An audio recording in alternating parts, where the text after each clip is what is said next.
Welcome back, City Builders. Kodiak the Kodiak here. In today's video, we're going to be going over Development Diary number 2, which is going to be going over the map editor, which is coming out Monday, March 25th, 2024. If you missed Development Diary number 1 going over Paradox mods, I will have a link to that video up in the annotations and down in the description. Now, I was able to receive early access from Colossal Order and Paradox in order to look at all of these new features, and there are some things I'm allowed to talk about, and there are some things I'm not. However, today I am allowed to speak candidly on my experience with the map editor, so I will do that throughout the video as we go over different points in the diary.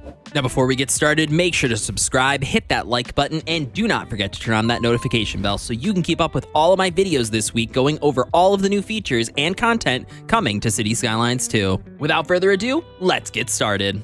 Okay, so here we are in the Paradox forums, and we're going to be just going through the development diary today, going over the map editor. I am allowed to share screenshots from the map editor. However, I personally haven't taken too much of a dive into the editor myself. I've imported some height maps, some world maps, messed around with some of the water tools that exist in it, but otherwise, that's kind of it. Many of the features that are available in the map editor are available using developer mode in the base games, and any extra information that you might want to know is actually available currently on the wiki and has been for almost a week and a half now. You can actually find my video on the wiki breaking down all the new updates and specifically a lot of information related to the map editor up in the annotations right now or also down in the description. There were also some newer updates to the wiki regarding taking a map from a different workshop. So let's say you uploaded it to Thunderstore, let's say, and you want to upload it to PDX mods. The wiki actually has some resources for you in how to basically handle that transition. So let's actually dive into reading it. Modding Development Diary number 2 map editor. Hi everyone and welcome back to our development diaries. This time we'll be going over the map creation in the editor in Cities Skylines 2, how it works and what you can do in the first iteration of it. When we set out to create the map editor, we wanted it to be similar to the one in Cities Skylines, but we also wanted to expose more properties and give more power and freedom to you so you can express your vision. This is something I actually heard from a few people who've had access to the editor. I didn't really mess around with the editor too much in Cities Skylines 1 throughout my 1,000+ hours in the game, but I was listening to City Planner Play's Twitch stream, which, I mean, do I really need to include a link to City Planner's Plays content? I'll just put a link to his Twitch stream down in the description, but I'm sure you all know who he is at this point. But I was listening to his Twitch stream and him talk about, we were allowed to talk about the editor yesterday. I did not have a lot of time to dive into it yesterday before recording yesterday's video, and I felt like it'd just be better to package everything into this one. But after hearing him talk about it, he did kind of allude to the fact that it is quite similar to the editor from Cities Skylines 1 in terms of map making. He said it was very familiar and that was a good thing and a bad thing. Bad thing, obviously, is that he felt as though there wasn't that many new features, or at least maybe he was hoping for more. And a good thing because it is a really seamless transition, and he definitely was very happy that it was like a seamless transition. There wasn't too much of a learning curve, if any at all. There are some new features though, and we'll dive into those today. Back to the dev diary now, they then say the basic principle of the editor is that it should be both easy to use and flexible so that we can expand on it in the future. This is the same tool we developers have used to create the maps for the base game. So if you've basically seen any map for Cities Skylines 2, whether that be the official ones or any of the ones that you might have downloaded off of Thunderstore, they've all used this exact same map editor. There is actually a way to access the editor in the current version of a game. I will leave a link to that down in the description as well, although you won't really need that back-end access for much longer. One of the cool features of the editor's map creation is the scale of the map and that you can fine-tune just about anything in the map. We have already seen some amazing maps created with the hidden and unfinished version of the map editor, the one I was referencing before, so we can't wait to see what kind of incredible creations you create with the finished version. Shaping the Earth. Map making wouldn't be anything without the tools to adjust, modify, and shape the terrain. You can import and export height maps just like you did in the previous game, and you can use familiar terrain tools to bend the terrain to your imagination. These important tools can be found in the main tool areas at the bottom of the screen, imaginatively shown with a shovel icon. So you just click the terrain tool down over here. From this menu, you can make all the necessary adjustments to the terrain. So if we go in here and click on the image, we can actually see a rough view of what the actual terrain tools will look like here. So from my experience working with it, the different tabs over here will bring up different menus on the right-hand side. So if you click on the map, it will bring up general information about your map that you can then in turn manipulate. So all of the general map settings, the theme, your preview thumbnails, and there's some other stuff down below. Maybe we'll take a screenshot of that and take a look at that in a little bit. And then if you click on climate, weather, and resources, it will bring up different info views on the right here in the settings, in which you can go through and manipulate different settings. So like water will bring up the water tools, yada, yada, yada. Then you can also bring up info views up here at the top that are relevant to map creation, like the water pollution one will let you see which direction the water's flowing, things like that. Again, a lot of this information we did cover in the wiki video when they made all that information publicly available, and this is basically hidden in the background of the game, which again, you can take a look at the article I'll link below, which shows you how to access the editor early. So if we back out of there and they say, let's the fun begin. Height maps exported from the editor are placed in C/users, %, username, app data, local, low, Colossal Order, Cities Skylines 2, and then height maps. So just so you guys know, this folder was not automatically created for me. I don't know if it will be by the time the official version of the game comes out. Maybe there's going to be a patch right before the official version that maybe we don't have access to that will create this folder. I had to manually go in and create this folder myself, but it might be there for you. So just make sure you check. And that's also where you'll place any height maps you wish to import into the editor. So if you generate a height map on a different website, like you could for Cities Skylines 1, you can do that for Cities Skylines 2, and you will import them directly into this folder. And then from my experience, I had to restart the game and then get back into the editor, and then the height maps would be there. And if we actually take a look at this next image a little early right here, you'll see import height map and import world map. And when you click those, you'll be able to actually go in and import the height maps and stuff. So if we go back up here, the height maps only apply to the playable area, but you can also optionally import an extended world map, which contains both the playable area and the surrounding unplayable world. The world map should have the same resolution and format as the base height map, with the center 1024 by 1024 area matching the base height map. I'm going to leave a link to a website down below. It is a little confusing to get started, so I'm mostly going to be linking it down there just so you know what website I was using. I'm not really going to be able to explain too well how to utilize this website right now, but this is the website where I extracted my height maps in order to import them into the game. But essentially when I was using that, it would export two height maps. One would be considered the height map and the other would be considered the world map. So I imported the height map first and then followed by the world map, and that generated the outside area. So the world map is the area that you can't build on, whereas the height map is the area that is in the buildable tiles. This is why a lot of maps that were created early, essentially, didn't have an extendable area because they didn't have the world map. I don't know why they didn't have the world map. I don't know if it was a limitation due to the early version of the map maker that was hidden in the background, or people didn't know, but essentially that is the reason why that was like that, and that is how you get that extendable area. You need the world map as well. This is all a little confusing and complicated to explain without actually being able to show you guys in video form. But essentially from this website that I'm going to link down below, you'll get two PNG files. One of them will be a world map and the other will be a height map. The world map is the big area. The height map is the buildable area. Height maps should have a resolution of 4096 by 4096 pixels and be grayscale, as well as 16-bit color channel depth images of PNG or .tiff formats. Again, I use the PNG format, so you can use .tiffs, I guess, as well. So if we go back to this image now, you can see quite a few things in here. So we can see that the brush tool info stuff is down here in the bottom left. Some of these UI elements I'm not going to go over again. They were in the wiki video when we talked about them. And then you have obviously you have access to your terrain tools up here. Height map info is right here, so you can change the scale of the height map if you want to, and then some brush options. And these are the same brush options that are available in developer mode if you have that active in your game. So if we back out of this now and we go down to working the space, the workspace is the landing page for the editor. From here, you can start working or making your vision come to life. The map item contains the basic items for the map, such as the map name, map description, and theme, among many other settings. You'll also notice that it has the same workspace functions as the environment for editing assets in the game.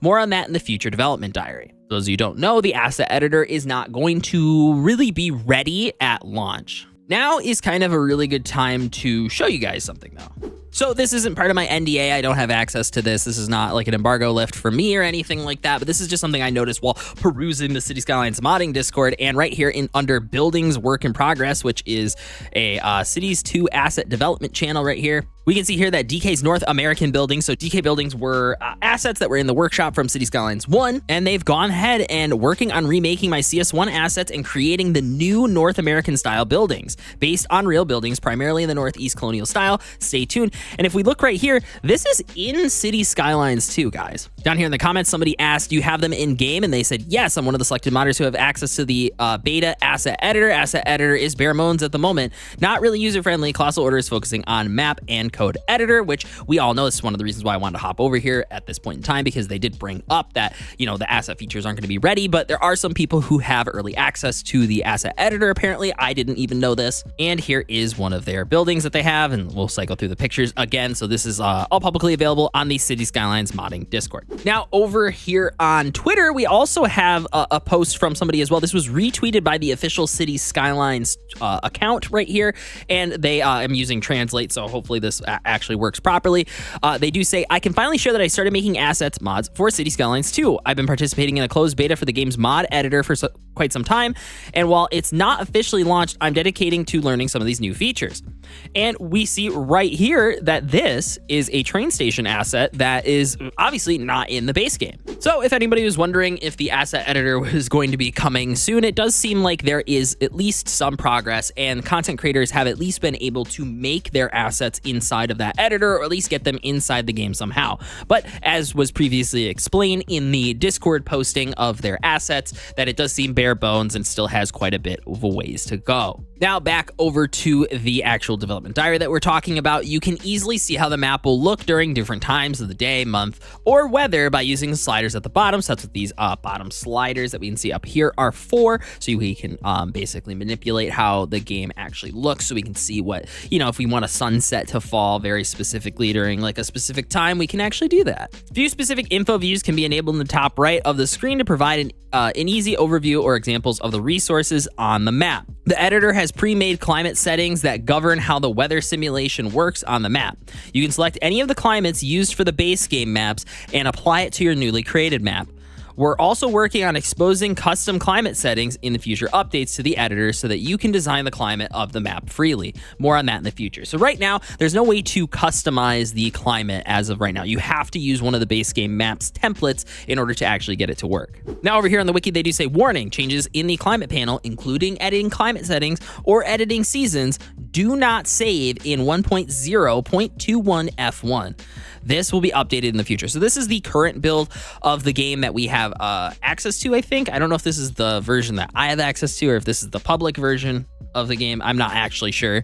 But as of right now, changes in the climate panel, including editing the climate settings, customizing them, does not work. However, as stated right here, there is pre-made climate settings that are based on the base game maps that you can manipulate according to this. Water is a very important cornerstone when it comes to creating maps, and we have set out to improve the water sources greatly from the first game. In the water settings, you can find different water source types. You can freely add and modify these as you please to fit your vision. Let's briefly go over them and how they function.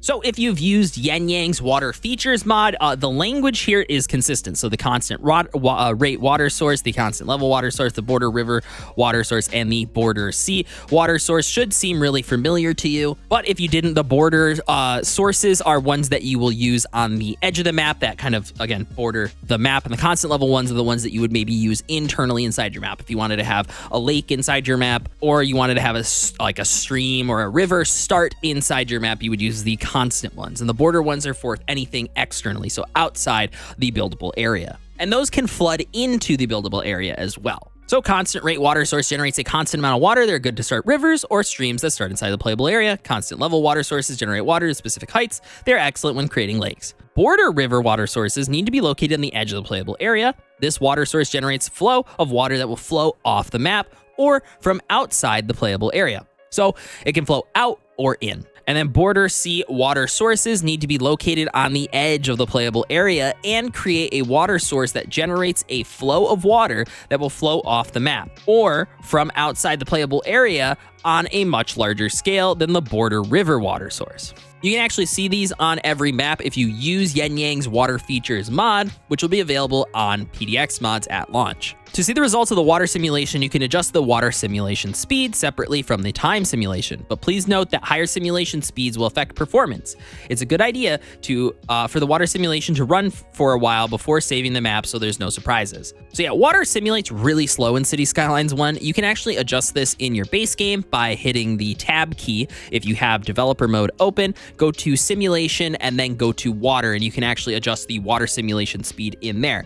But essentially, we're going to take a look at this image and I'm going to break down some parts of it. You would basically drop this down and then it'll give you all of the simulation speeds that you can toggle. So like 128 would be the fastest. Now, this water source is actually really cool, and it does function differently than Yin Yang's Water Features mod. This is the one that's built into the map editor, but functionally, the map, the circle here for the water source rotates with you. So it's, whenever you look at it, just know that there's a big X, a big cross, and the cross rotates with you as you look around it. So, like top and bottom will always be whatever way you're looking at it, top and bottom. And that's going to be really important when you actually learn how this functions. So if you want to change the height of the water source, you actually need to grab the top and bottom of the circle. You can actually see the little white lines here on the edges. And so you would drag it down to lower it and then drag it from the top to raise it. And then if you wanted to increase or decrease the side, you can grab either of the sides. And so the sides would highlight white and you can click and drag and it will shrink and grow it. And that is based on wherever you're looking. So even if we were looking from this direction, it would function exactly the same. If we would looked over here, then this would become top and bottom, if that makes sense. So it's based on the direction that you're looking at it. Really hard to do without a video, I know, but I'm trying my best to explain this. On the right-hand side here, they do tell us all about the constant rate water sources, and it also tells us how many of each one we have currently in the map. So if we back out of this image, you can grab the top or bottom edges of the water source to raise and lower it, and the sides to scale it up and down. Yeah, I don't think you can grab the bottom and raise it too. You can raise or lower it as long as you grab the top and bottom. The last of the workspace items is the resources, which work very similar to how you've added resources in Cities Skylines, except that this time you can create your own underground water deposits in addition to areas rich in oil and fertile land. If you use extra landscaping tools at all, which is a mod for Cities Skylines 2 currently on Thunderstore, it basically functions very similarly to that mod. Again, a lot of mods that exist on Thunderstore are just features from developer mode that are being given to you in game. So it functions incredibly similarly. You functionally just paint the resource just like you would in Cities Skylines 1. To keep the experience consistent, all of them can be created with the same brush tools, and as you would expect, these are resources that can be extracted in-game. So yeah, you can use pretty much any brush to paint them too. It doesn't have to be the round brush. If you want to use the mountain brush or the mesa brush that exists in the game currently, you can access those right now in developer mode. Even in your game, not in my game, your game, you can access them right now. If you use developer mode or extra landscaping tools mod, you can access different types of brushes. You can use those extra brushes as well for painting resources, which is pretty cool. If you don't enjoy painting directly on the map, you can also add resources by importing a grayscale 256 by 256 map. It's basically a similar version of the height maps, but for resources on a much smaller pixel image. Use white to add specific resource and black where you want none of it. Creating connections. Once you have shaped the land to your liking, it's time to create your infrastructure and outside connections so future cities can grow in the environments you created. These work a bit differently compared to the original Cities Skylines, because we have one unified editor for everything. To create roads or other decorations on the map, you have to access the Add Object menu, which is located next to the terrain tools. From here, you can search any asset located in the game or browse through different categories. This is the Add Object menu that we have access to from developer mode, essentially. However, the Add Object menu has received quite a bit of a refresh in terms of searching for things. There's actually some better filters and drop-down carrots now, which is very nice. Placing the selected assets works the same as it does in-game. For example, if you have selected a highway, you can use the robust road building tool system to create the highway networks just the way you want. Once the asset is placed, it will appear in the workspace, where it can be even further adjusted and modified to your liking.